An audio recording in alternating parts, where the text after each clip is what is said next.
अस्सलाम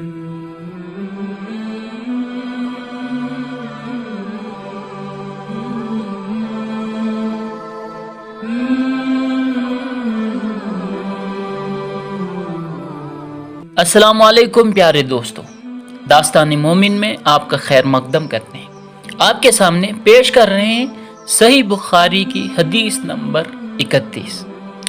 हजरत मारूर कहते हैं कि मैं अबू ज़र से रब्ज़ा में मिला। रब्ज़ा मदीने से कुछ दूर एक जगह का नाम है। वो यानी अबू ज़र एक जोड़ा पहने हुए थे और उनका गुलाम भी जोड़ा पहने हुए था, यानी एक गुलाम और आका के कपड़ों में कोई फर्क नहीं था। जैसे कीमती कपड़े अबू ज़र पहने हुए थे, उनके गुलाम भी वैसे ही कपड़े पहने हुए थे। हजरत मारूर कहते हैं कि मैंने अबू ज़र से दरियाफ्त किया तो उन्होंने इसकी वजह यह बताई कि मैंने एक शख्स यानी गुलाम को बुरा भला कहा था और उनकी माँ की गैरत दिलाई थी, यानी गाली दी। तो रसूलुल्लाह सल्लल्लाहु अलैहि वसल्लम को जब ये मालूम हुआ तो मुझसे फरमाया, ए अबू ज़र, तूने उसे माँ के नाम से गैरत दिलाई, तुझ में अभी कुछ ज़माने जाहिलियत का असर बाकी। याद रखो, मातहत लोग तुम्हारे भाई हैं। अल्लाह ने अपनी किसी मसलियत की बिना पर उन्हें तुम्हारे कब्जे में दे रखा है। इसलिए जिसके मातहत उसका कोई भाई हो तो वो उसको भी वही खिलाए जो खुद खाता है, और वही कपड़ा उसे पहनाए जो खुद पहनता है, और उनको इतने काम की तकलीफ न दो कि उनके लिए मुश्किल हो जाए, और अगर कोई सख्त काम डालो तो तुम खुद भी उनकी मदद करो। सही बुखारी हदीस नंबर 32 में हजरत अब्दुल्ला बिन मसूद रज़ी अल्लाह तआला अन्हु रिवायत करते हैं कि जब सूरतुल अनाम की ये आयत उतरी, अल्लज़ीना आमनू वलम यल्बिसू ईमानहुम बिदुल्मिन, सूरह अनाम आयत नंबर 82। तर्जुमा, जो लोग ईमान लाए और उन्होंने अपने ईमान में गुनाहों की आमेजिश नहीं की। तो आप सल्लल्लाहु अलैहि वसल्लम के सहाबा ने कहा, या रसूलल्लाह, ये तो बहुत ही मुश्किल है, हम में कौन ऐसा है जिसने गुनाह नहीं किया है। तब अल्लाह पाक ने ये आयत उतारी, इन्न शिर्क लजुल्मुन अज़ीम, सूरह लुक़मान आयत नंबर 13, कि बेशक शिर्क बहुत बड़ा जुल्म है। सही बुखारी हदीस नंबर 33 में हजरत अबू हुरैरा रज़ी अल्लाह तआला अन्हु रिवायत करते हैं कि आप सल्लल्लाहु अलैहि वसल्लम ने फरमाया, मुनाफिक की 3 निशानियां हैं। नंबर 1, जब बात करे झूठ बोले। नंबर 2, जब वादा करे तो उसकी खिलाफ वर्जी करे। नंबर 3, और जब उसको कोई अमानत दी जाए तो वो उसमें खियानत करे। सही बुखारी हदीस नंबर 34 में हजरत अब्दुल्ला बिन उमर रिवायत करते हैं कि रसूलुल्लाह सल्लल्लाहु अलैहि वसल्लम ने फरमाया कि 4 आदतें जिस किसी में हूं तो वो पक्का मुनाफिक है, और जिस किसी में इन चारों में से एक आदत हो तो वो भी निफाक ही है, जब तक कि उसे न छोड़ दे। वो ये है, नंबर 1, जब उसे अमीन बनाया जाए तो अमानत में खयानत करे। नंबर 2, बात करते वक्त झूठ बोले।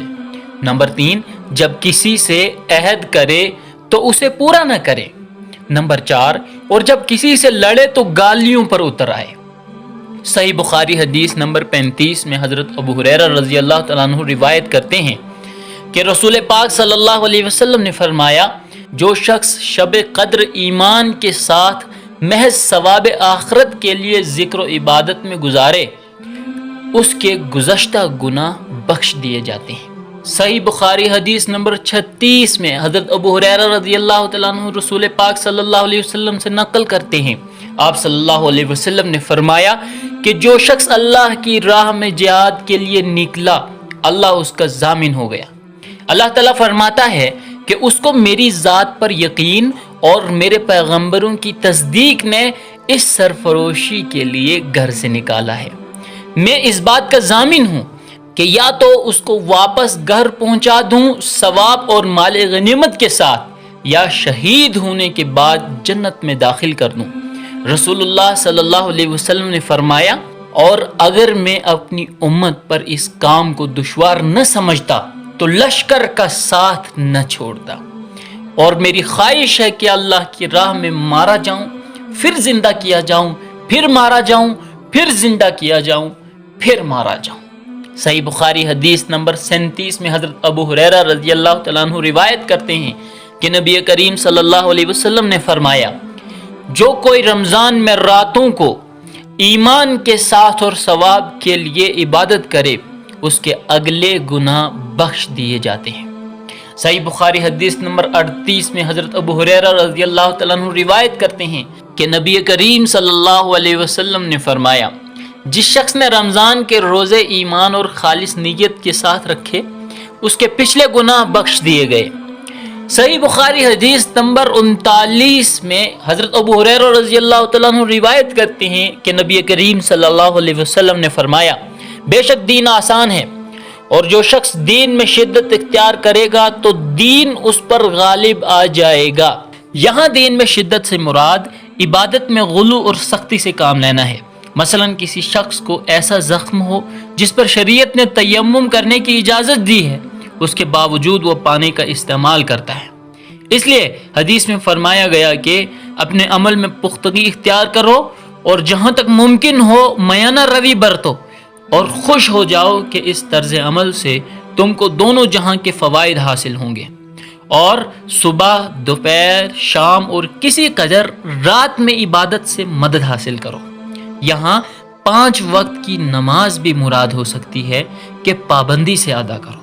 صحیح بخاری حدیث نمبر 40 میں حضرت براء بن عازب رضی اللہ تعالیٰ عنہ روایت کرتے ہیں کہ رسول پاک صلی اللہ علیہ وسلم جب مدینہ تشریف لائے تو پہلے اپنے نانہال میں اترے جو انصار تھے، اور وہاں آپ صلی اللہ علیہ وسلم نے 16 یا 17 مہینے بیت المقدس کی طرف منہ کر کے نماز پڑھی، اور آپ صلی اللہ علیہ وسلم کی خواہش تھی کہ آپ کا قبلہ بیت اللہ کی طرف ہو۔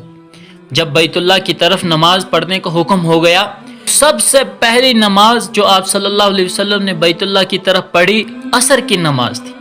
وہاں آپ صلی اللہ علیہ وسلم کے ساتھ لوگوں نے بھی نماز پڑھی۔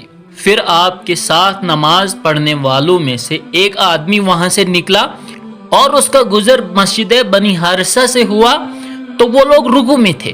وہ شخص بولا کہ میں اللہ کی گواہی دیتا ہوں کہ میں نے رسول پاک صلی اللہ علیہ وسلم کے ساتھ مکہ کی طرف منہ کر کے نماز پڑھی ہے۔ یہ سن کر وہ لوگ اسی حالت میں بیت اللہ کی طرف گھوم گئے، اور جب رسول پاک صلی اللہ علیہ وسلم بیت المقدس کی طرف منہ کر کے نماز پڑھا کرتے تھے، یہود اور عیسائی خوش ہوتے تھے، مگر جب آپ صلی اللہ علیہ وسلم نے بیت اللہ کی طرف منہ پھیر لیا تو انہیں یہ بات بری لگی۔ زہیر جو ایک راوی ہیں کہتے ہیں کہ ہم سے ابو اسحاق اور انہوں نے برا سے یہ حدیث بھی نقل کی ہے کہ قبلہ کی تبدیلی سے پہلے کچھ مسلمان انتقال کر چکے تھے، تو ہمیں یہ معلوم نہ ہو سکا کہ ان کی نمازوں کے بارے میں کیا کہیں۔ تب اللہ نے یہ آیت نازل کی، وَمَا كَانَ اللَّهُ لِيُضِيعَ إِيمَانَكُمْ، کہ اللہ تعالیٰ تمہارے ایمان کو ضائع نہیں کرے گا۔ سورہ بقرہ آیت نمبر 143۔ اللہم صلی علی سیدنا محمد وعلی آل سیدنا محمد واصحاب سیدنا محمد وبارک وسلم علیہم۔